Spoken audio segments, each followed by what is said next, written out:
beautiful man, looks like a freaking hand model. There's no way they look. Okay, until you got to the beautiful hand model part, you were basically describing Shinoda. Oh, no, of course.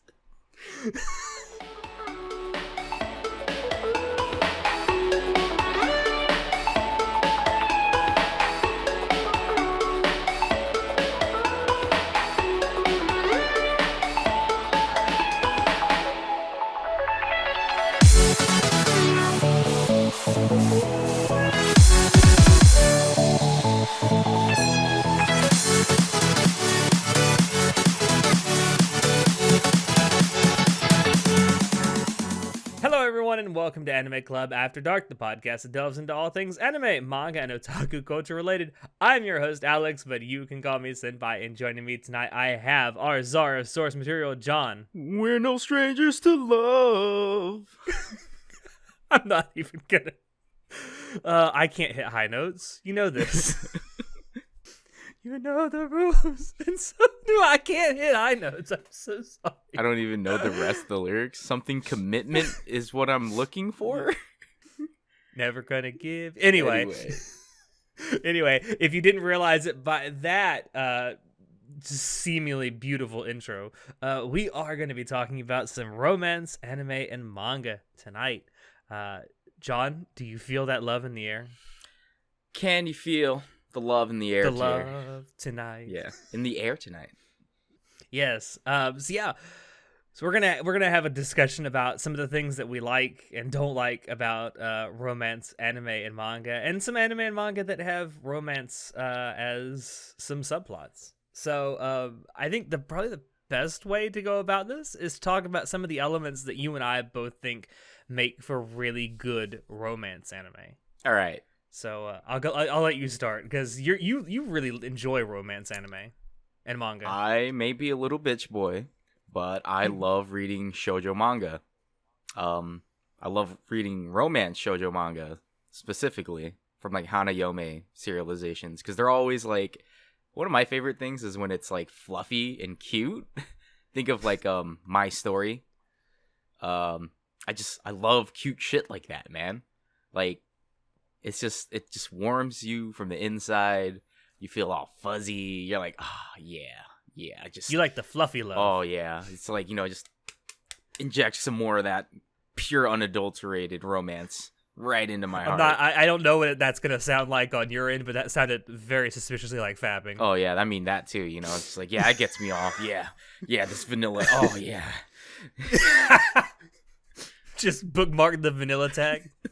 I don't know. It's like it's very normal, very mainstream, very basic is what I like. Like an example is like From Me to You, Kimi ni Todoke, the anime and the manga, especially the manga, I fucking just adore. And it's like there's not like nothing going on. It's just like it's just like this girl who's just super shy and it just follows her life of like trying to fit in and find love. And I'm just like, oh, I loved every single chapter. It wasn't annoying to read or watch. And it was funny and cute. I loved it. Do you like the I guess it's kind of a trope, but do you like that the romance trope where it's the shy girl that hooks up with like the cool, like too cool for school guy? I actually, because I love that. So it really depends.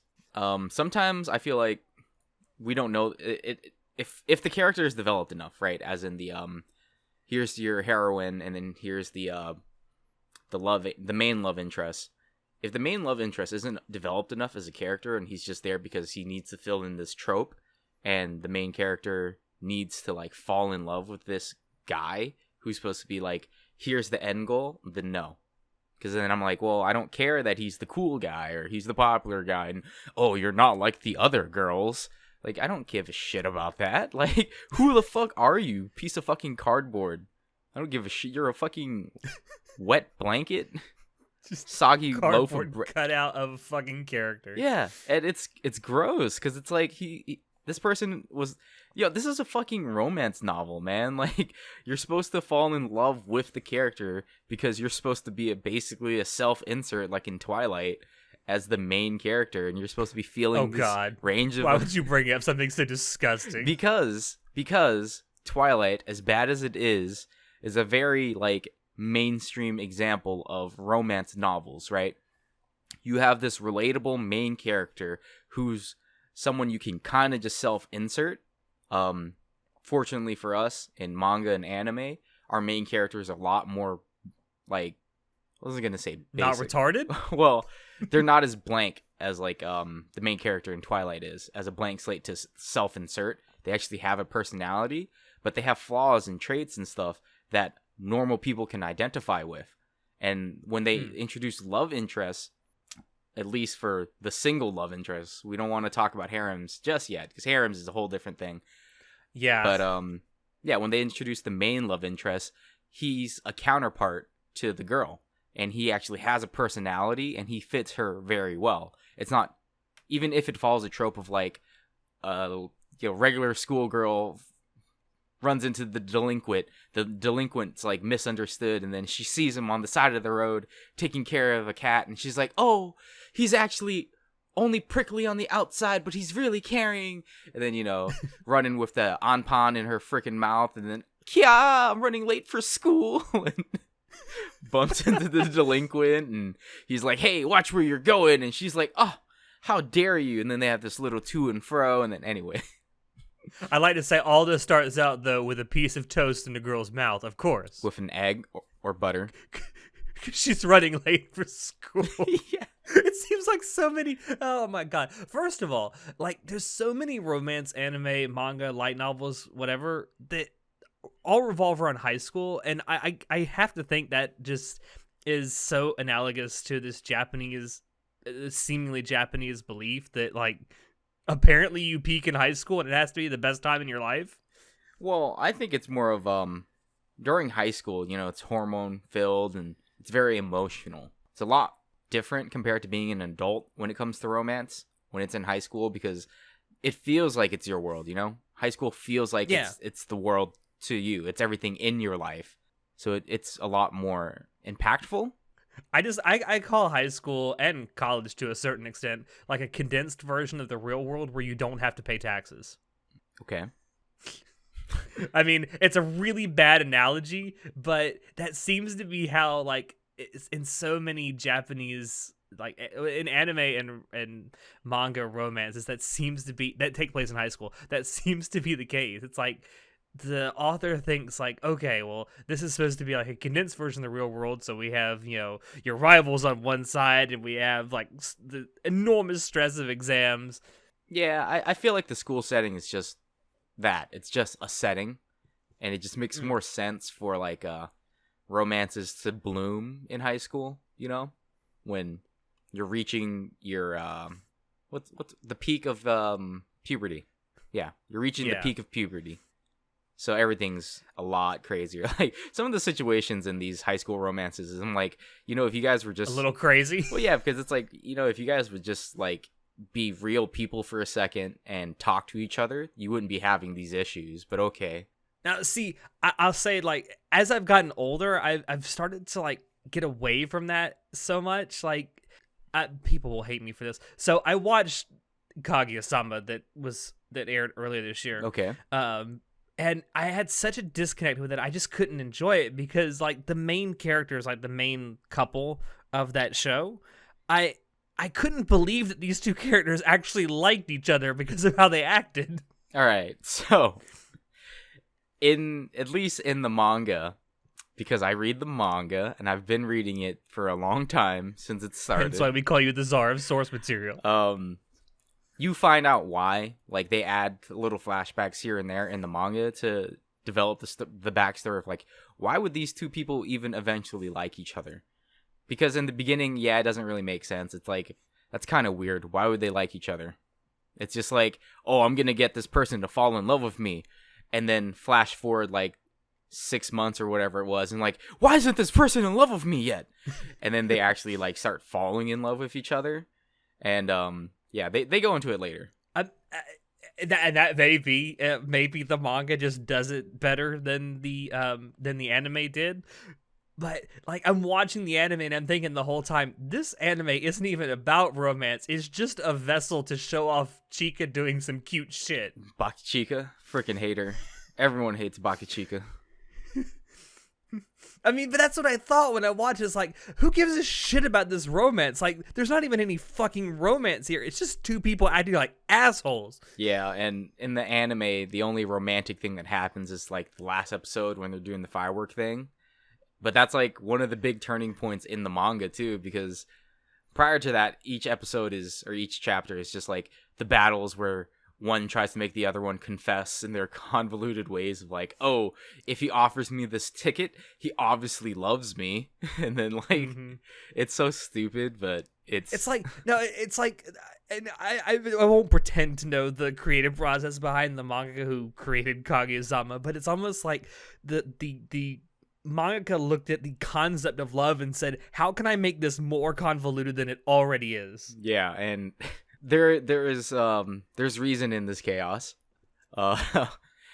Again, you gotta read the manga, man. It's way better, and it sets everything. It's because all of that stuff that you're seeing is set up for like the big payoff in the end. Like where we're at now in the manga, it's like here's all the payoff right now, and I'm just like, yes, more.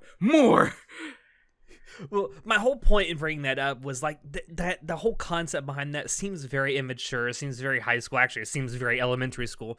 But in stuff like that, as I've gotten older, it's made me really appreciate stuff like adult romances. That a good example being Wotakoi from last year. That was a really good adult romance. And reason for that is because the characters are actually pretty real, and the best part about Wotakoi... Relatable. Well, the best part about Wotakoi is that there's no characters trying to pretend they're not something. It's about actually accepting yourself and finding people who accept you. That's what's great about it as a romance. Yeah, I mean, as I said, it helps that most of the characters in that show for, working adults in the real world, they're very relatable, especially if you happen to be, an otaku of some description. Yeah. My only issue is that they're also beautiful. Yeah, real people aren't that good real looking. People aren't that beautiful, especially otaku. What? Well, and especially real people who are otakus who have 40-plus-hour work weeks. No, especially they don't look that good. Especially an otaku who video games like 24/7. There's no way he stands at 6'1", bespectacled, like beautiful man, looks like a freaking hand model. There's no way they look. Okay, until you got to the beautiful hand model part, you were basically describing Shinoda. Oh, no, of course. I'm sorry, Shinoda. But yeah, I mean, as I've gotten older, I really appreciate those so much more. I enjoyed Wotakoi so much last year that I nominated it for Anime of the Year. To be fair, there wasn't that much out there that was that great last year. Another good one that's more of a adult romance anime is Rumbling Hearts, which you suggested to me a long time ago. Yeah, so I'm gonna be honest here. I watched Rumbling Hearts twice.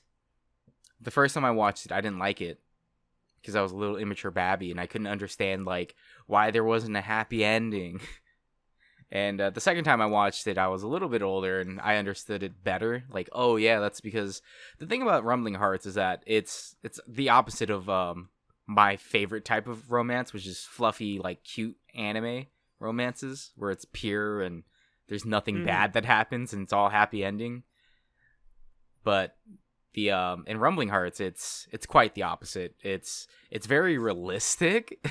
Which is what I didn't like about it when I first watched it, because I was like, when I first watched it, I didn't... It portrays love as like, love really sucks. Well, it's...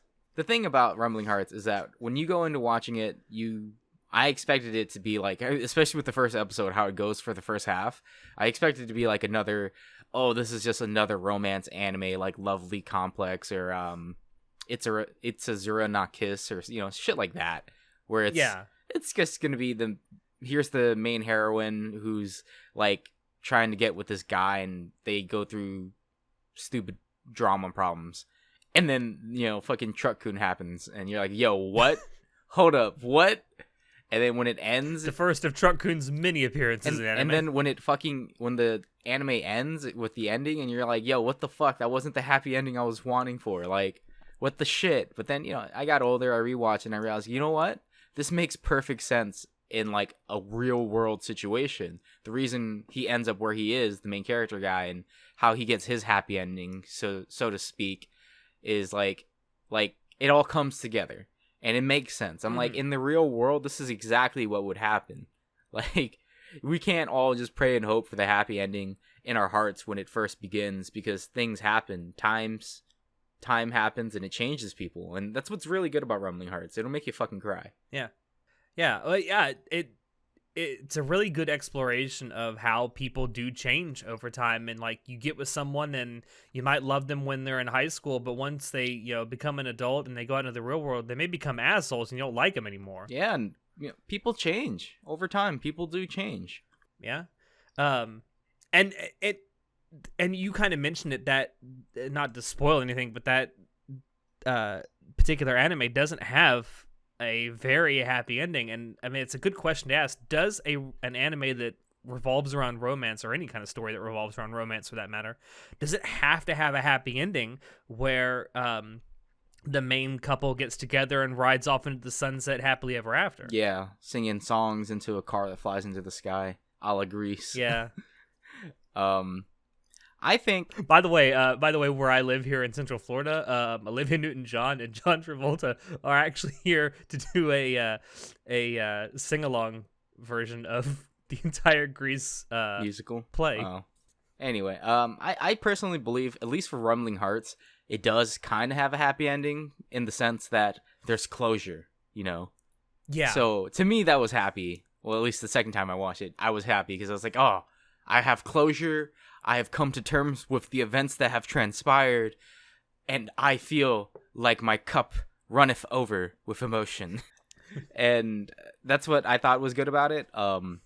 Now, it doesn't have a traditional, like, happy ending, like you said, where the couple gets together and rides off into the sunset, which is what I actually love about romances. Like, that's my favorite thing. Yeah. But, just because it doesn't have my favorite type of ending doesn't mean it wasn't a good romance anime. Because, again, I really appreciated it now, how realistic it is for relationships. Yeah. And like I said, it's one of those things that as I've gotten older, I definitely appreciate it so much more, especially when it's done as well as it's done in Rumbling Hearts. So, we kind of talked about Kaguya-sama, and you said that the manga does it a lot better than the anime did. Do you think there are any specific elements or tropes of romance that are more specific to manga or light novels? You being that you read so much of them. So, I wouldn't say that there's anything different. When it comes to romance anime, they get adapted pretty well, quite honestly, from manga or light novel. Do you think that's because so many of them follow like the slice of life sort of formula? Yeah. A lot of the pure romance ones are always usually slice of life. Shouldn't say always, are usually. And because it's a slice of life, like, you need to really take every chapter or every page of the novel step by step, because each part that happens is important. And an example, like you're saying, Kaguya Love is War, the anime only had, 12 episodes, right? 12? I think it was 12 or 13. I want to say, 11, actually. Wasn't it, 12 or 11?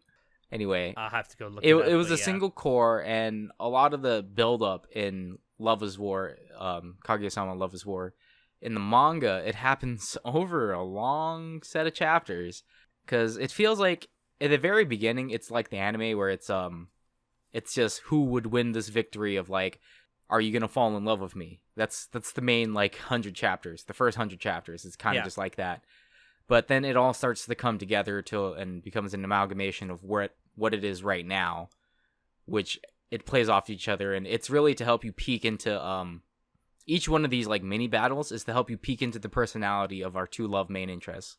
By the way, it was 12 episodes. It was 12. Okay, I couldn't remember. Okay, I went and looked it up. But yeah. It just seems like there's nothing really specific about romance, at least to manga or light novels, because again, it gets translated pretty fucking well. Would you say it gets translated better than a lot of other genres Yeah, of manga or light novels. for sure. Because with romance, all you have to really translate is like, well, here's your hero, right? Here's your main character. Here are the love interests.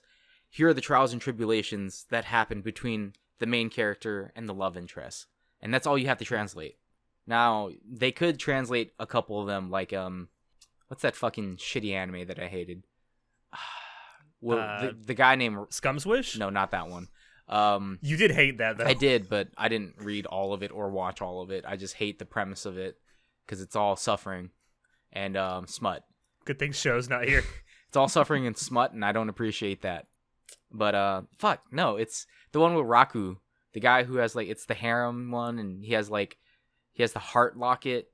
And there's a girl named Chitoge, and then Onodera. Oh, fuck. Yeah, exactly, right? Nisekoi. Yeah, false love. All right, so I read Nisekoi way back when it first started, and I committed to that bitch, and I finished reading it, even though the last 100 or so chapters I fucking did not care for the fucking manga. But I think the anime did not do the manga justice. I thought the manga was way better than the anime. Other than, the voice acting. The only thing I remember about that anime is the fact that it was done by Shaft and it looked really nice. Yeah. That's like literally all I remember. The anime looked nice. The music was great. I want to say Claris did an OP for them.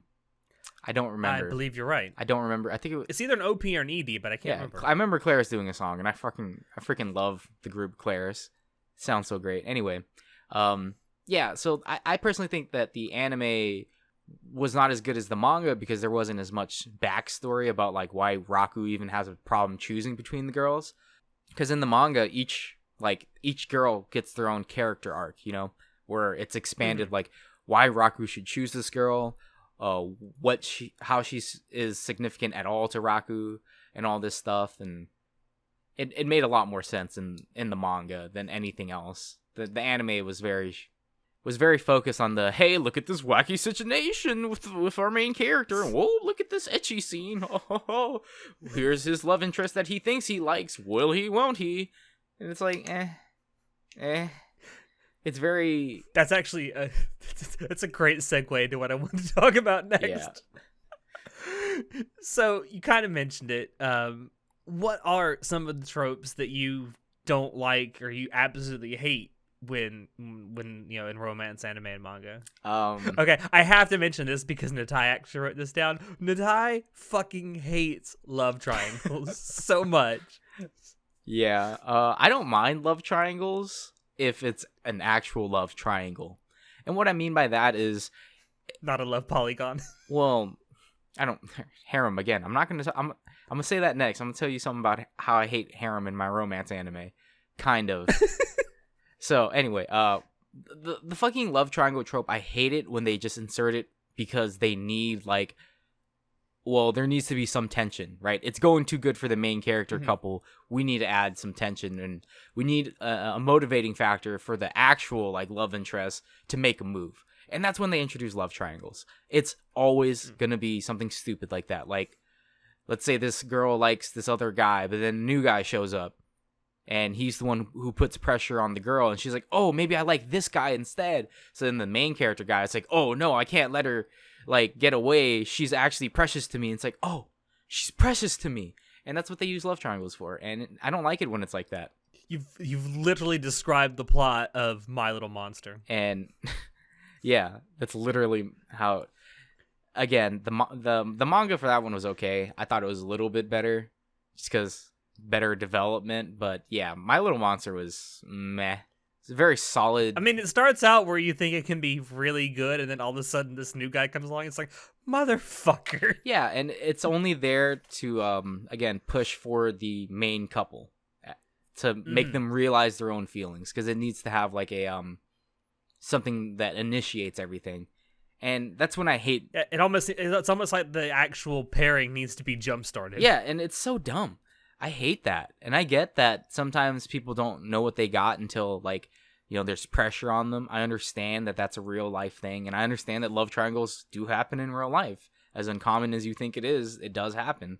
But when it's in romance anime, manga, or light novels, it's a point of not a point of contention. It's very ex machina is what I was trying to say. And Yeah. I like love triangles when they do add in different love interests and they all have different, like, they all like the same character. Like, here are the capture targets and they all like the main character, but they're all developed. Yeah. Have you noticed that most love triangles, it tends to be it's two guys with one girl? It's almost never two girls with one guy. Well, again, this is a different topic we'll talk about, but that's kind of the difference between romance for guys and romance for girls. Because romance for girls, like, girls, they're assuming that all girls want to be in this situation where different hot guys are vying for their attention, you know? Mm-hmm. And it's kind of just like, oh, the world wants me. And it's like, they need to feel loved and enveloped by all this romance. And I'm like, yeah, but these cardboard cutouts or whatever, girl, you need to move on. Like, they basic. Yeah, I guess we will talk about that coming up. But, going back to Kaguya-sama, something else that I hate is when they stretch out that will they or won't they phase, because that seems to be all of what Kaguya-sama is, will they or won't they. All right. I concede there because you're right. Kaguya-sama Love is War is literally will they, won't they, the manga. And yeah, I mean, that's the entire plot is will they or won't they, and I'm just assuming that won't be answered until the final chapter of the manga. No, it got answered 179 chapters in, but yeah, it's gotten close to the end of Kaguya-sama Love is War when you finally get closure. And I mean, again, I conceded, you're right. I don't really like will they, won't they stuff, especially when it's stretched out. But with Kaguya, it's literally just will they, won't they, because it shows like little bits and pieces of characters and builds the world, and it's obvious like what's gonna happen at the end. Like the author, the mangaka, did not shy away from like, yeah, we're gonna give you full closure, and we're even gonna give you the epilogue. Like, here's what happens. This is my favorite part about this romance manga, the fact that after we got our closure, we can see the ending. Like, it's not just, oh yeah, they admitted they like each other, then ride off into the sunset and here's the end, whatever, like so many other freaking romance manga and anime do. Like, I hate that. I hate when it's like, all right, so another very cute romance shoujo manga I like reading is Love So Life, and I loved it. You've talked about this before, and I think you've tried to get me to read this. It's super cute, all right? It's super fucking cute. And in Love So Life, it's a very long will they, won't they, like, type of manga. It's very early on that the main character admits, like, oh, I do love the main love interest, but we can't because societal differences, and I'm the babysitter for his kids, so then she can't.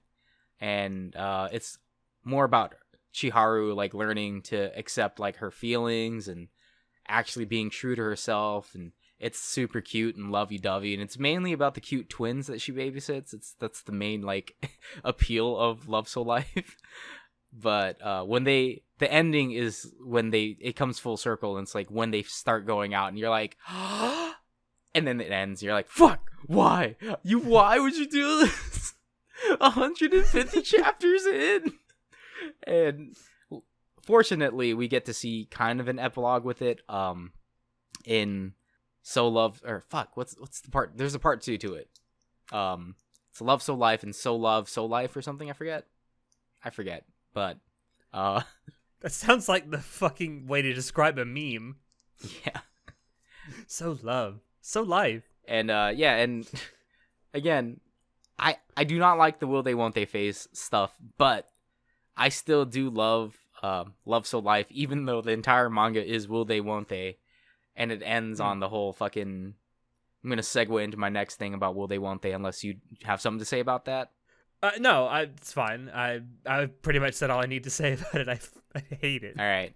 So on to the next trope, which is it ends and there's no epilogue of the romance. Like, the entire end goal is that last chapter where you get to see them kiss and they finally go out. I fucking hate... Yeah, just like, curtain call. Okay, bye. Go away, everyone. It's over. I fucking hate that fucking, like, trope, I guess, or plot device or plot point where it just ends on the climax. And I'm like, hold up. what? I need to know more. Do they bang? Do they have kids? Like, I need to. I sat here for 150 chapters for you to flesh this fucking romance out, and now you're not gonna let me see what happens to my OTP. What the fuck, dude? What the actual fuck? Oh my god. I've just thought of something that's really well received that actually does that. Yep. Your Name.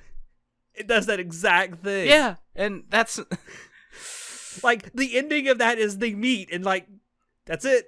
Bye. yeah, and it's very common for romance to end on the high note of like, hey, here's the couple, here they ended up together, ho ho, it finally pays off, but we never get to see the ever after, and that's what pisses me off, because I'm like, I need more than this, man. It's come full circle, but I need more. I don't have enough closure yet. I invested too much of my feelings and time into this. I need to see you bang and have kids. And Planet. yeah, and that's one of the things that I hate, man. I hate the fact that they think that's good enough. It's not. And I get that they think the first kiss is the curtain call. And I think that the reason for that probably is because like it's supposed to be like ever after is supposed to be in your imagination. It's whatever you want it to be. Yeah. But I'm a very empirical type of guy, and I want to see the ever after. It's this very idealized version of what love is. It's like, okay, once you fall in love, you've accomplished the major goal. There'll be no more problems ever again. It's like, okay, that's great. I mean, you have accomplished a big feat in actually falling in love, because that's not the easiest thing to do. But there's so much more after that that could also be interesting to explore. And this is why other like romance anime and stuff, like for example, in Itazura na Kiss, Prank's Kiss, I think was the fucking English. I don't remember what the English title. I know what you're talking about, but I don't remember what the English title was. In Itazura na Kiss, it ends with the main couple getting together, and then it has a whole like fucking time skip to years later, and they have a kid together, and like, here are the trials and tribulations of the couple as like a couple who's been together for a while. And I'm like, yo, like I get to see the whole thing. It's great. I got to see how they hated each other at first, and then they started to like each other, and then they finally started dating, and then they finally like did it, and then finally they have a kid, and then now they're all adults, working adults, and then there's like different trials and tribulations. It's fucking great, man. I got to see the whole story. That's what I love. And yeah, it's really fun when you can see that, though. Yeah, because you invest so much time, like into these manga or these anime, that I just feel like it's just it's a huge letdown when the payoff is just they kiss, fucking. That's it. Roll credits. That's it. Season 1's over. That's it. Roll credits. It's so. Or the opposite of that being the ending of School Days. Oh yeah, where you get bad end. I should spoil it, but I'm not going to. I don't even feel bad about spoiling School Days for anyone anymore. I used to, but now I don't. Do people even know, like the newcomers to anime and stuff, even know what School Days is? Like. It's not great. I had to describe to someone the other day what Boku no Pico was. It's a meme. Yo!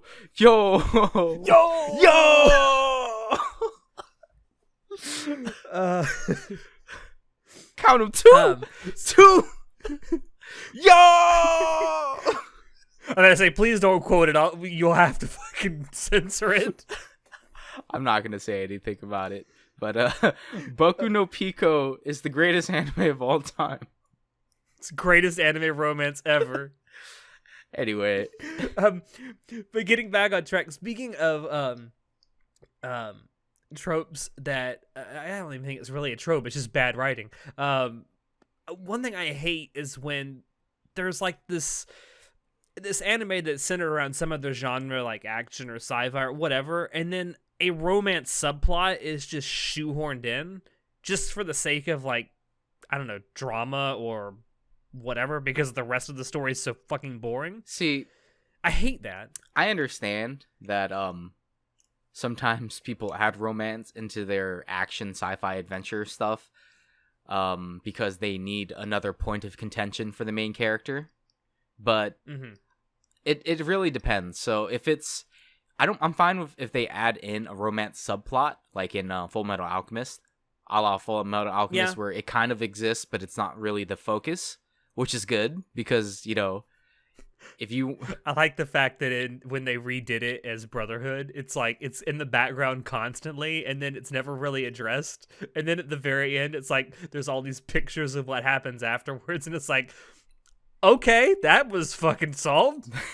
and I'm fine with that, honestly, because it's like, well, romance wasn't the main point. It's there and it exists in this world. We know that there is a main love interest, but it's not important because this is about fighting. You know what I'm saying?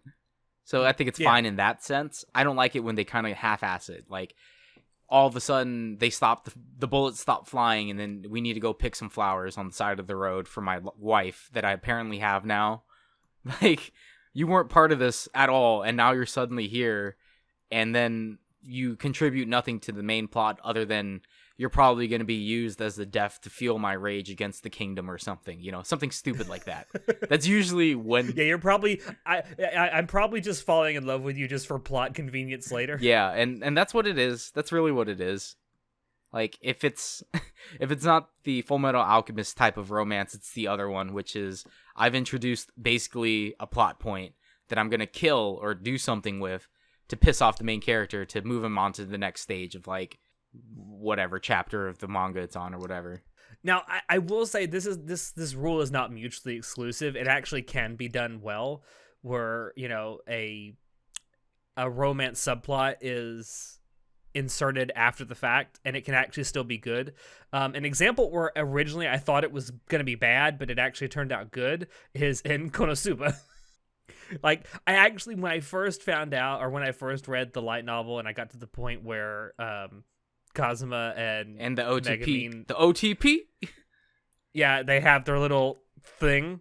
Originally I was like, oh no, this is gonna ruin fucking Konosuba because there's gonna be like this awkward tension and it's not gonna be funny anymore. But no, to the author's credit, like, it was done really well, and I actually came to like the fact that there was that romance element in it. It's because it's barely any romance. It's literally just slapstick comedy with, sometimes romance sprinkled on top. And that's what I mean by it was introduced, but it's not even like a subplot they dive into other than, oh yeah, it's happening. Like, that's it. Yeah, and it's kind of how the fucking characters did it, which is probably the best way to do it. It's like, you like me? Yeah. I like you. Yeah. Okay.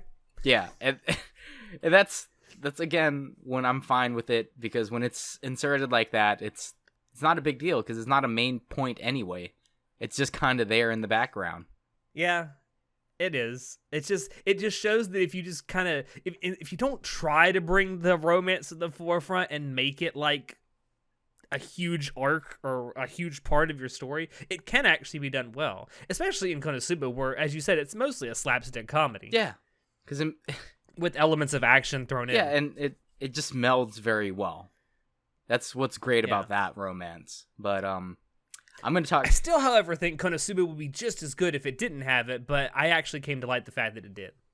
Yeah, to me, it was whatever. Like I said, the fact that it happened, I'm like, oh, that's cool.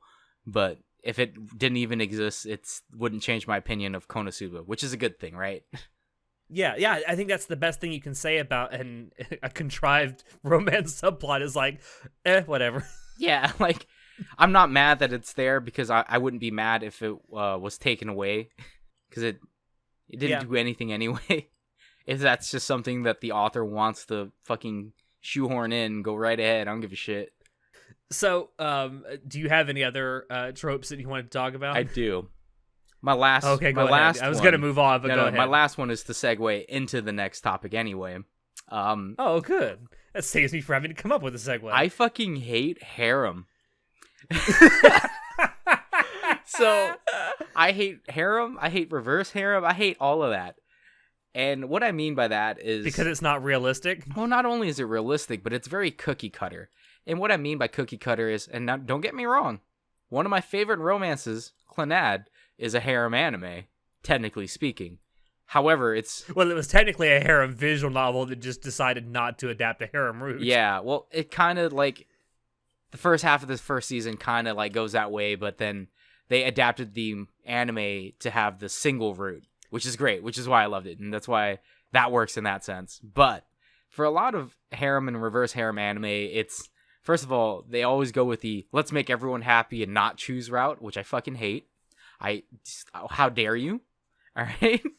I also hate the fact that in a lot of harem anime, all the character interests are just tropes. Like, you have the cool type, you have the little sister type, you have the older sister mother type, you have the childhood friend type. Like, it's all just a series of giant fucking tropes. By the way, I'd like to say, if you're a character in a harem that's the childhood friend, you're fucked. Not necessarily. So more often than not, you are fucked. He's not gonna choose you. So there are a couple that I know that I remember watching where instead of choosing, all right, first of all, the one they always choose is always gonna be, it's never gonna be the One-san, it's never gonna be the childhood friend, it's never gonna be the little sister character, cousin character. It's always 90% of the time the new girl that appears out of fucking nowhere.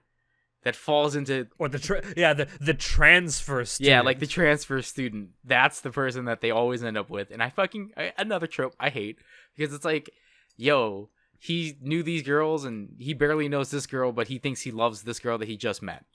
And it would make sense if the characters that were around the main guy were annoying him somehow. Like, he hates how they treat him and he wanted something new, because there are some manga and anime that go into that, where the main character guy, for the reason he doesn't choose like the childhood friend or the One-san type, is because he doesn't like how he's treated around them or by them, but he likes how the transfer student treats him. And that is a complete, like, that makes sense to me. Like, oh yeah, I wouldn't want to be. It's almost like a 180 of that trope. Yeah, but unfortunately, it's never the case. It's like none of the people actually know him, and it seems like so many harem animes start out with that. Like, there's a fucking classroom full of women. Like, there's only like 2 guys in the whole fucking class that the transfer student transfers into.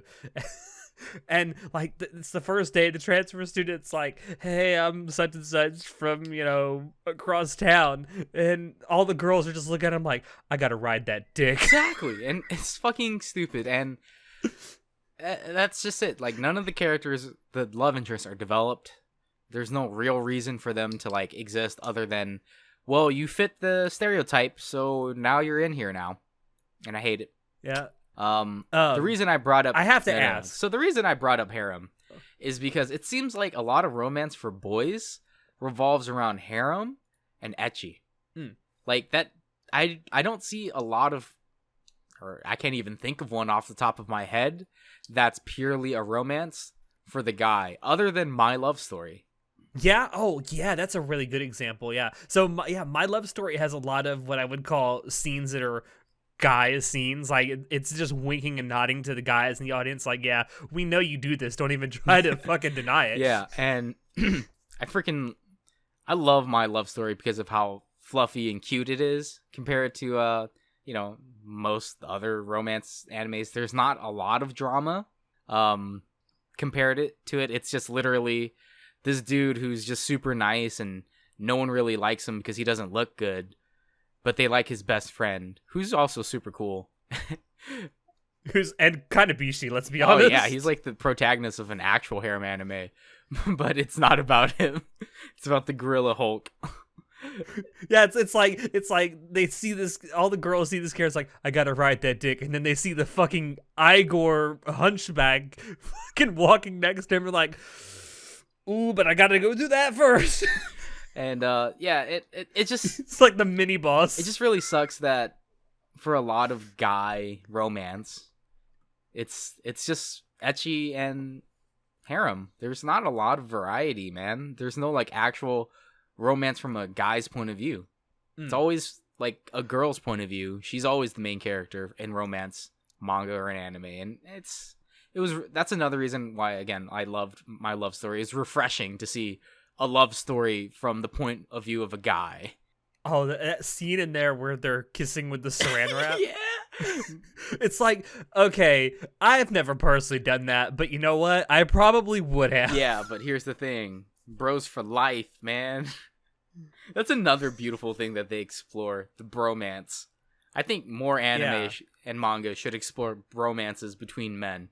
Like, Yeah, like just friendships between men. Like it you know what? And it's dangerous to do that because, and I don't know if it's the fandom or the medium itself that does this, but there's this temptation by so many anime fans to see when there's two guys that are really friendly towards each other, especially if they have what's traditionally referred to as a bromance. The temptation is always to ship them and say they're just closeted gays. yeah, and there's a whole different Fucking Fujoshi suck. there's a whole difference of culture between us.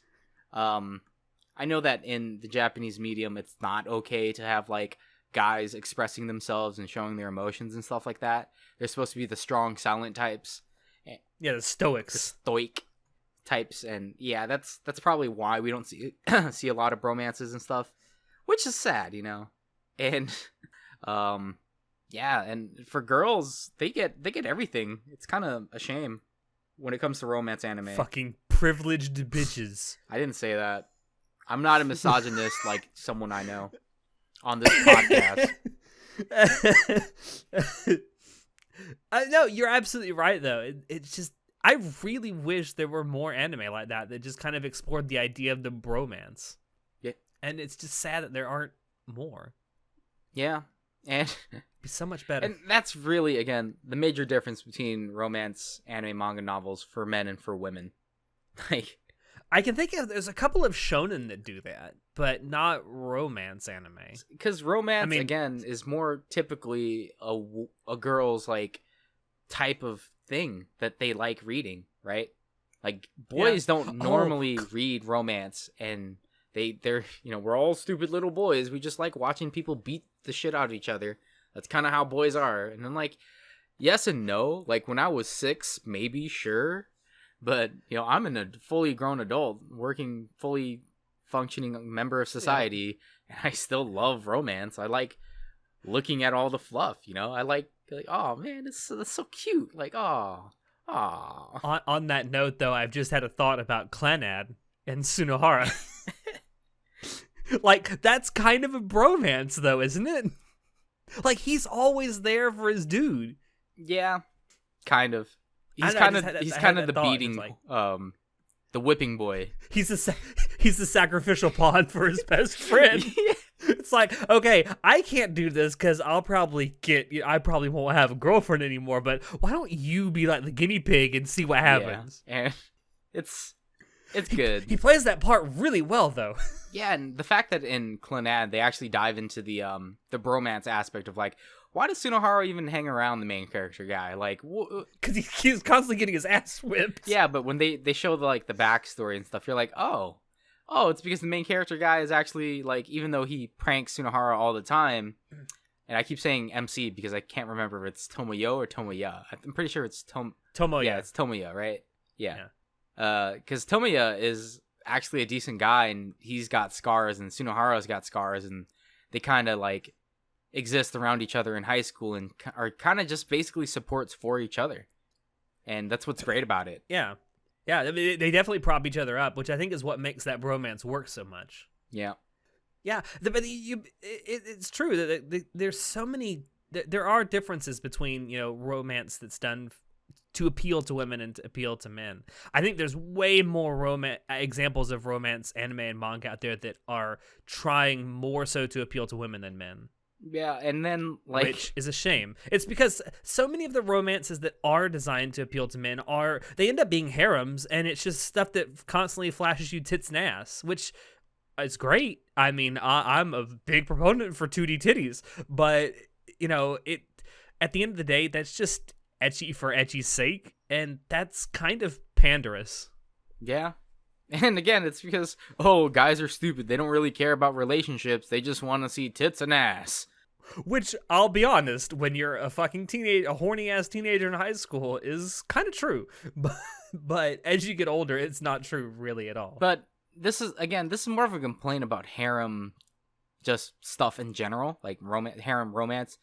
And this applies to reverse harem as well, because I've seen a couple of reverse harem anime, and like... Kiss Him, Not Me. I did not see that one. I was no, but it's kind of goes into what you're talking about. Well, like, what's the most popular one? Freaking high school host club. Or in a high school host Yeah. club. Yeah, that's, I think, by far the most popular reverse harem ever. Yeah, and it really reinforces the fact that, hey, look, you have the cool ass president character, you have the like bespeckled like beauty but cold shoulder like glasses type, then you have the like the crazy twin types, and then you got that are slightly incestuous towards each other. Slightly incestuous, but we'll not talk about that. But and also the just you mentioned that the amount of incest in romance is slightly disturbing. Yeah. But my main point is that even in reverse harem, your love interests are all cardboard cutouts of tropes, and they don't actually have a personality. They're just an amalgamation of tropes. Like they're just there to they're there to fill out a checkbox. Yeah, that's literally what they exist for. And then again, you'll either it's like diversity quotas at work. You'll either we're not getting into that. Then you'll either get the ending where the main character can't choose or doesn't choose, and it kind of just like falls off there, or they for some reason choose one of the guys that doesn't really make sense, other than, well, they had the most screen time, or they were the popular vote or something, you know? And that's what I find terrible about just harem romances in general. I don't like them because of that. They're not very well done. And there are harem ones that are okay. Like Nisekoi I thought was okay, at least in the manga, because where it ends and who he picks. I'm like, yes! He didn't pick my number 1 pick, but he picked my number 2 pick. But anyways. I will settle for this. Yeah, because a lot of harem anime and romances, they just end up being waifu wars, you know what I'm saying, or husbando wars, and it's not fun. It's like, I don't want to wage war against other people. I have to ask then, since we've talked about harem so much, and this is very near and dear to my heart, and there is a right answer, is the Monogatari series a harem? Yes, it's a harem. Fuck you, it's not. No, it is a harem. Don't lie to yourself. He has so many other girls to choose from. But he only chooses one, and he chooses her at the very beginning. Name me one other harem that happens in. I guess I was gonna say Clannad, but he doesn't choose her at the very beginning. He doesn't choose at all, actually. He just ends up falling in love with her. She chooses it for him, let's be honest. Yeah. But Koyomi chooses Senjigahara in episode 1. I mean, his other options were pretty bad, right? Well, let's be honest. One of his, actually, 3 of his options are underage. So. Only one other option was available, and she just wouldn't do it because she's an asshole. No, there were 2 other options available, but one was a lesbian. Yeah, that's what I'm saying. There's really only one other love option, and again, she wouldn't choose him because she's like, yeah, you're kind of weird. You're a fucking freak, Koyomi. Get out of here. Here, touch my tits, but I'll hate you forever. Yeah, exactly. And I actually do like that he chose Senjogahara. She fits him very well, personality-wise. Makes him a better character. In the, I feel like this is a spoiler, so I'll go ahead and say spoiler alert, but it's not really, because if you watch the first episode of the Monogatari series, you know who Koyomi ends up with. But later on in the light novels, there's a conversation he's having with Hachikuji where he says that he's really glad that he met Senjigahara when he did, because it feels like it grounded him and made him a better person. Yeah, because it does. That's literally what it does for him as a character. God. And yeah, I mean, it really, because before that, he's like so listless and like, I don't know what to do. I just fucking hate life. I hate everything. Don't look at me. And romance is, again, not a subplot in... It's kind of in there, and it's kind of important a little bit for at least Senjigahara's arc. But it's also important for the main character for his growth as a person. So that's, again... Yeah. Well, I mean, the romance between Koyomi and Senjigahara is probably the driving force behind Bakemonogatari, but after that, the driving force is just everyone else around Koyomi. Yeah, because, there's more people in this world. It's not just him and the couple.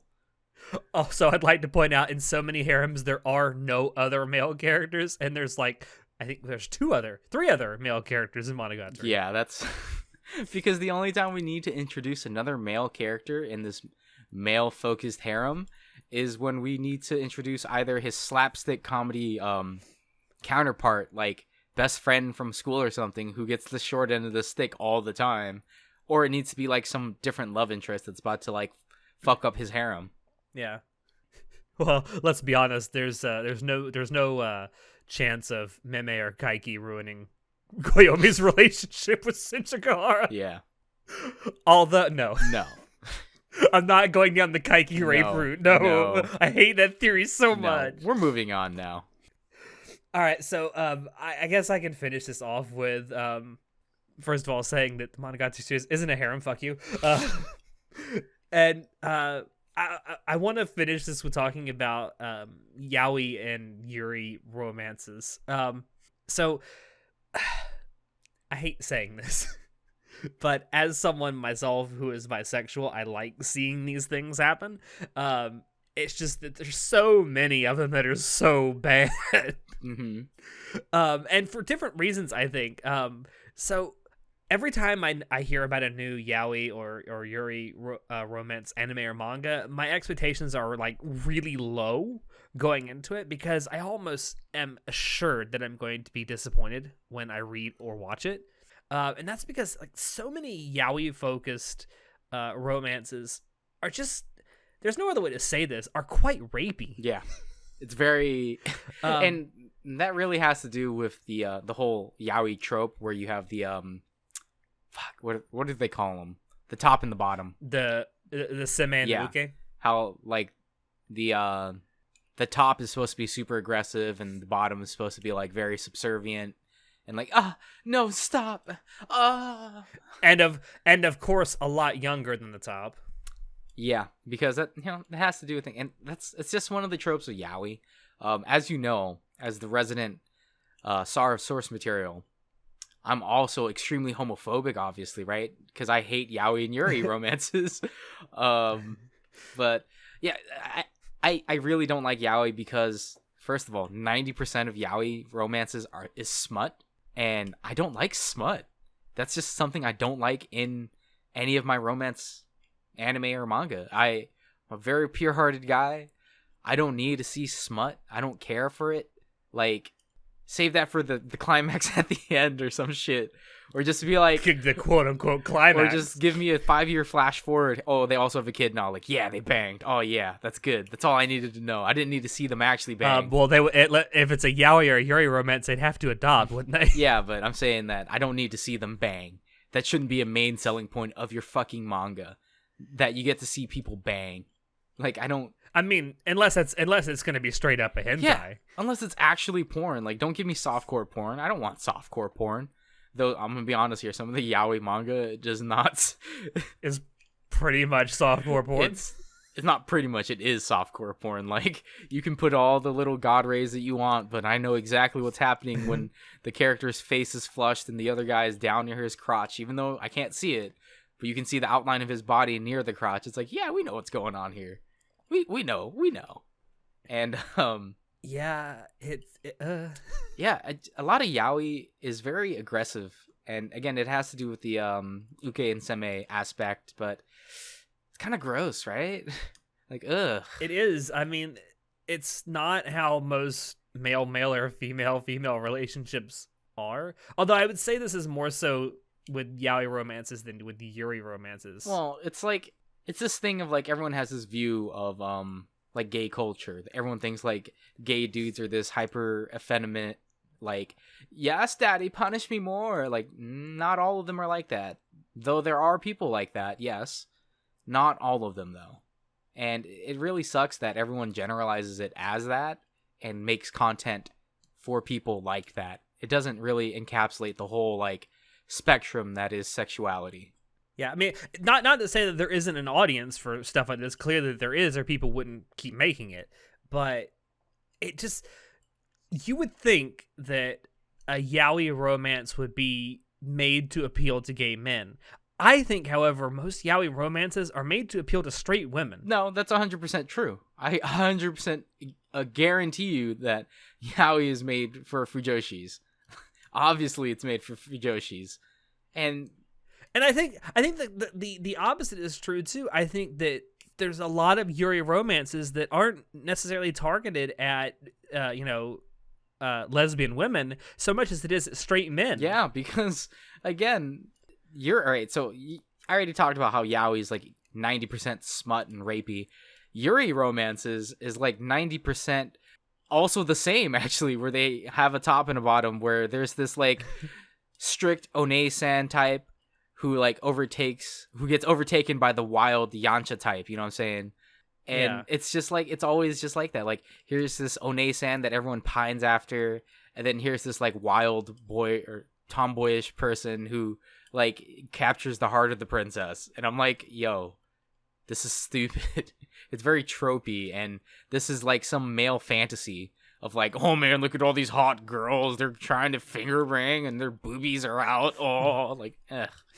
I don't care. I feel like it. I know you. I don't think you actually like this a lot, but Citrus is what comes to mind.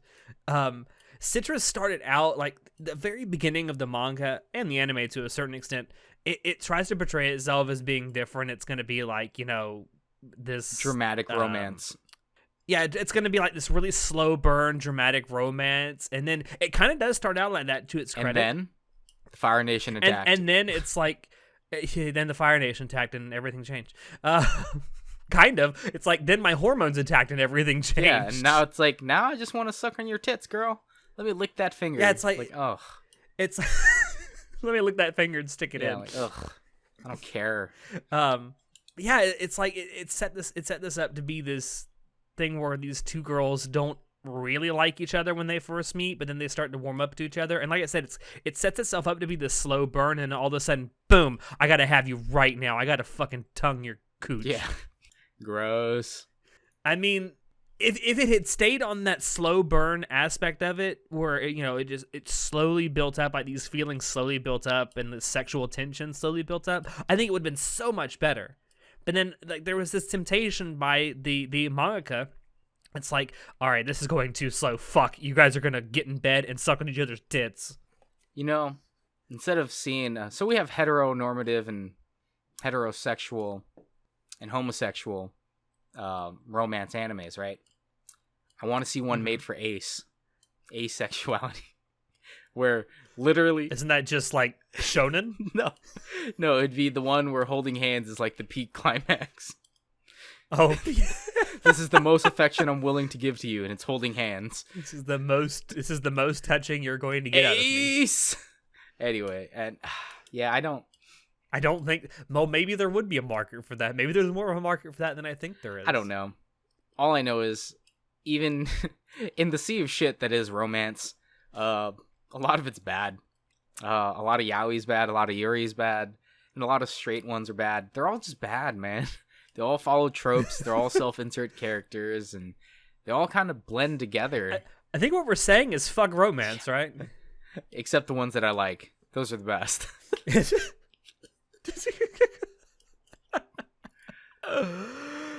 Oh goodness, yeah. There's a lot. I think if I had to put like a number on it, I'd say that the proportion of good to bad romances is like 75-25. Like there's 75% that's bad, and there's 25% that's good. Okay, good is. That's what it feels like. Good is subjective, because I'm more of a 5.95, like 5. Oh wow, she's like, no fucking.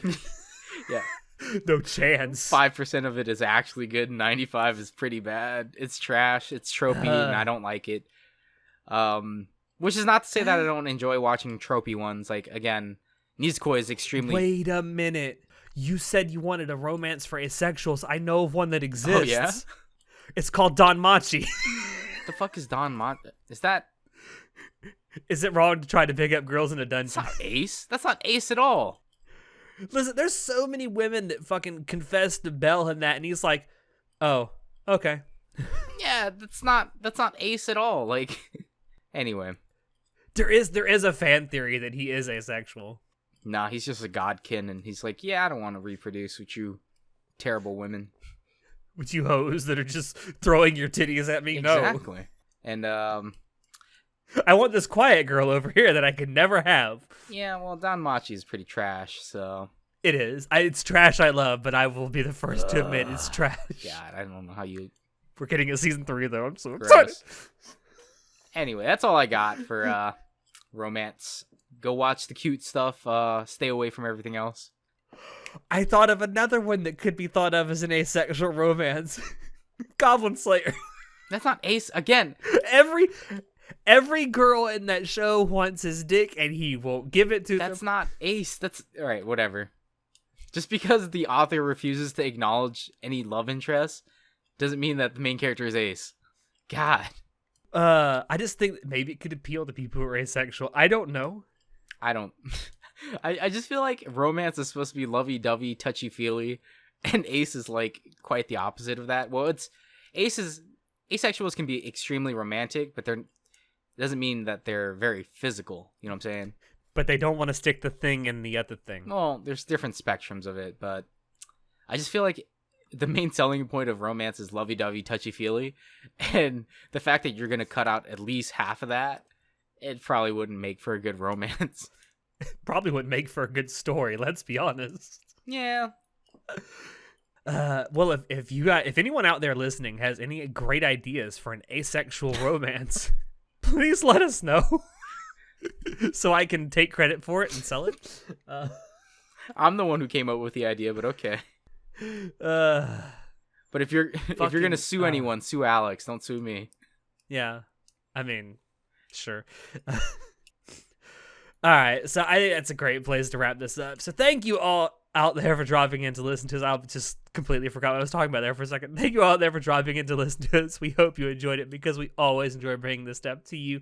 If you want to check out previous episodes of the podcast, you can find us on YouTube, SoundCloud, iTunes, and Spotify.